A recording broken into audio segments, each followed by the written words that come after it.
ಸಕಲ ಸರ್ಕಾರಿ ಗೌರವದೊಂದಿಗೆ ಅಗ್ನಿವೀರ ಯೋಧನ ಅಂತ್ಯಕ್ರಿಯೆ. ಐಗಳಿ ಗ್ರಾಮದಲ್ಲಿ ಐತಿಹಾಸಿಕ ಅಂತಿಮ ಯಾತ್ರೆ.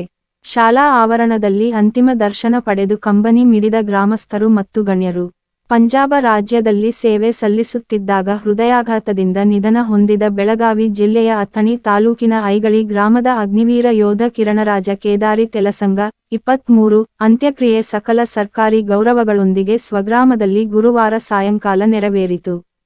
ಕಳೆದ ಮಂಗಳವಾರ ಪಂಜಾಬ ಮಿಲಿಟರಿ ಯೂನಿಟದಲ್ಲಿ ಓಟದ ಸ್ಪರ್ಧೆಯಲ್ಲಿ ಭಾಗವಹಿಸಿದ್ದ ಅಗ್ನಿವೀರ ಯೋಧ ಕಿರಣರಾಜ್ ಹೃದಯಾಘಾತದಿಂದ ನಿಧನ ಹೊಂದಿದ್ದರು. ಮೃತರ ಪಾರ್ಥಿವ ಶರೀರವು ಪಂಜಾಬದಿಂದ ದೆಹಲಿ ವಿಮಾನದ ಮೂಲಕ ಗುರುವಾರ ಬೆಳಿಗ್ಗೆ ಬೆಳಗಾವಿಗೆ ತರಲಾಯಿತು. ಬೆಳಗಾವಿಯಿಂದ ರಸ್ತೆ ಮೂಲಕ ಸೇನಾ ಆಂಬ್ಯುಲೆನ್ಸ್ ವಾಹನದ ಮೂಲಕ ಅಥಣಿ ಪಟ್ಟಣಕ್ಕೆ ಬರಮಾಡಿಕೊಳ್ಳಲಾಯಿತು. ತಹಸೀಲ್ದಾರ ಸಿದ್ದರಾಯ ಬೋಸಗಿ, ಸಿಪಿಐ ಸಂತೋಷ ಹಳ್ಳೂರ, ಕ್ಷೇತ್ರ ಶಿಕ್ಷಣಾಧಿಕಾರಿ ಅವರ ನೇತೃತ್ವದಲ್ಲಿ ಅನೇಕ ಅಧಿಕಾರಿಗಳು, ಮಾಜಿ ಸೈನಿಕರು, ವಿವಿಧ ಸಂಘ ಸಂಸ್ಥೆಯ ಪದಾಧಿಕಾರಿಗಳು ಅಗಲಿದ ಯೋಧನ ಪಾರ್ಥಿವ ಶರೀರಕ್ಕೆ ಪುಷ್ಪ ನಮನ ಸಲ್ಲಿಸಿ ಗೌರವದಿಂದ ಬರಮಾಡಿಕೊಂಡರು. ಅಥಣಿ ಪಟ್ಟಣದ ಹೊರವಲಯದಲ್ಲಿರುವ ಶ್ರೀ ಯಲ್ಲಮ್ಮ ದೇವಿ ದೇವಸ್ಥಾನದಿಂದ ಆರಂಭಗೊಂಡ ಅಂತಿಮ ಯಾತ್ರೆ ಪಟ್ಟಣದ ಶಿವಯೋಗಿ ಡಾ. ಅಂಬೇಡ್ಕರ್ ವೃತ್ತ, ಕ್ರಾಂತಿವೀರ ಸಂಗೊಳ್ಳಿ ರಾಯಣ್ಣ ವೃತ್ತದ ಮೂಲಕ ಯೋಧನ ಸ್ವಗ್ರಾಮ ಐಗಳಿಗೆ ಬೀಳ್ಕೊಡಲಾಯಿತು. ಐಗಳಿ ಗ್ರಾಮದಲ್ಲಿ ಅಗ್ನಿವೀರನ ಐತಿಹಾಸಿಕ ಮೆರವಣಿಗೆ. ಅಗ್ನಿವೀರ ಯೋಧನ ಸಾವಿನ ಸುದ್ದಿಯಿಂದ ಅಥಣಿ ತಾಲೂಕಿನ ಐಗಳಿ ಗ್ರಾಮದಲ್ಲಿ 3 ದಿನಗಳಿಂದ ಶೋಕ ಉಂಟಾಗಿತ್ತು. ಇಡೀ ಗ್ರಾಮದ ಎಲ್ಲ ವ್ಯಾಪಾರಸ್ಥರು, ವಿವಿಧ ಸಂಘ ಸಂಸ್ಥೆಗಳು ತಮ್ಮ ಕಾರ್ಯಕ್ರಮಗಳನ್ನು, ವ್ಯಾಪಾರ ವಹಿವಾಟವನ್ನು ಬಂದ್ ಮಾಡಿ ಯೋಧನ ಅಂತಿಮ ದರ್ಶನದಲ್ಲಿ ಪಾಲ್ಗೊಂಡಿದ್ದರು. ಐಗಳಿ ಗ್ರಾಮದ ಮಹತಪಸ್ವಿ ಅಪ್ಪಯ್ಯ ಸ್ವಾಮಿಗಳ ದೇವಸ್ಥಾನದಿಂದ ಭವ್ಯ ಮೆರವಣಿಗೆಯ ಮೂಲಕ ಯೋಧನ ಪಾರ್ಥಿವ ಶರೀರವನ್ನು ಗ್ರಾಮದಲ್ಲಿ ಬರಮಾಡಿಕೊಳ್ಳಲಾಯಿತು. ಗ್ರಾಮ ಪಂಚಾಯಿತಿ ಆಡಳಿತ ಹಾಗೂ ವಿವಿಧ ಸಂಘ ಸಂಸ್ಥೆಯ ಪದಾಧಿಕಾರಿಗಳು ಯೋಧನ ಪಾರ್ಥಿವ ಶರೀರಕ್ಕೆ ಪುಷ್ಪ ನಮನ ಸಲ್ಲಿಸಿ ಗೌರವಿಸಿದರು.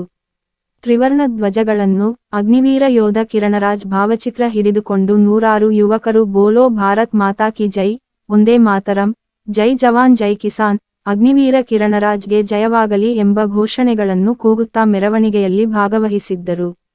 ವಿವಿಧ ಖಾಸಗಿ ವಾಹನಗಳು, ಶಾಲಾ ವಾಹನಗಳು, ಗ್ರಾಮದ ಟ್ರ್ಯಾಕ್ಟರ್ ಮಾಲೀಕರು ತಮ್ಮ ವಾಹನಗಳಿಗೆ ವೀರ ಯೋಧನ ಭಾವಚಿತ್ರ ಮತ್ತು ರಾಷ್ಟ್ರಧ್ವಜ ಕಟ್ಟಿಕೊಂಡು ಸಾಲಾಗಿ ಮೆರವಣಿಗೆಯಲ್ಲಿ ಸಾಗಿದ್ದು, ವಿದ್ಯಾರ್ಥಿಗಳು ಮತ್ತು ಯುವಕರು ಮೆರವಣಿಗೆಯಲ್ಲಿ ಸಾಲಾಗಿ ಸಾಗಿದ್ದು ರಾಷ್ಟ್ರೀಯ ಹಬ್ಬದ ಸಡಗರದಂತೆ ಸ್ವಾಭಿಮಾನದಿಂದ ಅಗ್ನಿವೀರ ಕಿರಣರಾಜ ಪಾರ್ಥಿವ ಶರೀರವನ್ನು ಭವ್ಯ ಮತ್ತು ಐತಿಹಾಸಿಕ ಮೆರವಣಿಗೆ ಮಾಡಿ ಗೌರವ ನಮನ ಸಲ್ಲಿಸಿದರು.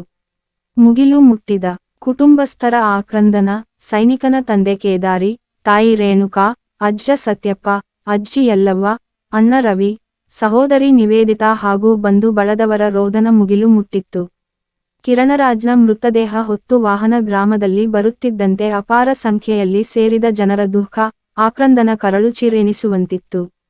ತಂದೆಯ ತಾಯಿ ತಮ್ಮ ಮಗನ ಮುಖದರ್ಶನ ಮಾಡುವಾಗ ಬಿಕ್ಕಿ ಬಿಕ್ಕಿ ಅಳುತ್ತಿದ್ದ ದೃಶ್ಯ ಕರಳು ಕರಗಿ ನೀರಾಗುವಂತಿತ್ತು. ಈ ಘಟನೆಯಿಂದ ಮನೆಯ ಕಳಶವೇ ಮುರಿದಂತಾಗಿದೆ. ಆದರೆ ದೇಶ ಸೇವೆಯಲ್ಲಿಯೇ ಪ್ರಾಣ ಕಳೆದುಕೊಂಡ ಮಗನನ್ನು ಕಂಡು ಹೆಮ್ಮೆ ಎನಿಸುತ್ತದೆ ಎಂದು ತಂದೆ ಕೇದಾರಿ ತೆಲಸಂಗ ದುಃಖವನ್ನು ನುಂಗಿ ಗಟ್ಟಿದನಿಯಲ್ಲಿ ತೋಡಿಕೊಂಡರು. ಯೋಧನ ಅಗಲಿಕೆಗೆ ಗ್ರಾಮಸ್ಥರು ಕಂಬನಿ ಮಿಡಿದರು. ಸಕಲ ಸರ್ಕಾರಿ ಗೌರವ ನಮನ.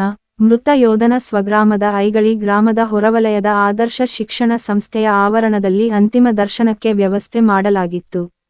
ಪಂಜಾಬದ ಪಟಿಯಾಲ್ ರೆಜಿಮೆಂಟ್ ನಾಯಕ ಸುಬೇದಾರ ಜಾಫರ್, ನಾಯಕ ಪ್ರದೀಪ್, ಹವಾಲ್ದಾರ್ ಚವ್ಹಾಣ, ನಾಯಕ ಸುಬೇದಾರ ಸುರೇಶ ಅಗಲಿದ ಯೋಧನ ಪಾರ್ಥಿವ ಶರೀರಕ್ಕೆ ರಾಷ್ಟ್ರಧ್ವಜವನ್ನ ಹೊಂದಿಸಿ ಸೇನಾಧಿಕಾರಿಗಳಿಂದ ಪುಷ್ಪ ನಮನ ಸಲ್ಲಿಸಿ ಶಸ್ತ್ರಾಸ್ತ್ರಗಳಿಂದ 5 ಸುತ್ತು ಮದ್ದು ಗುಂಡು ಹಾರಿಸಿ ಗೌರವ ನಮನ ಸಲ್ಲಿಸಿದರು.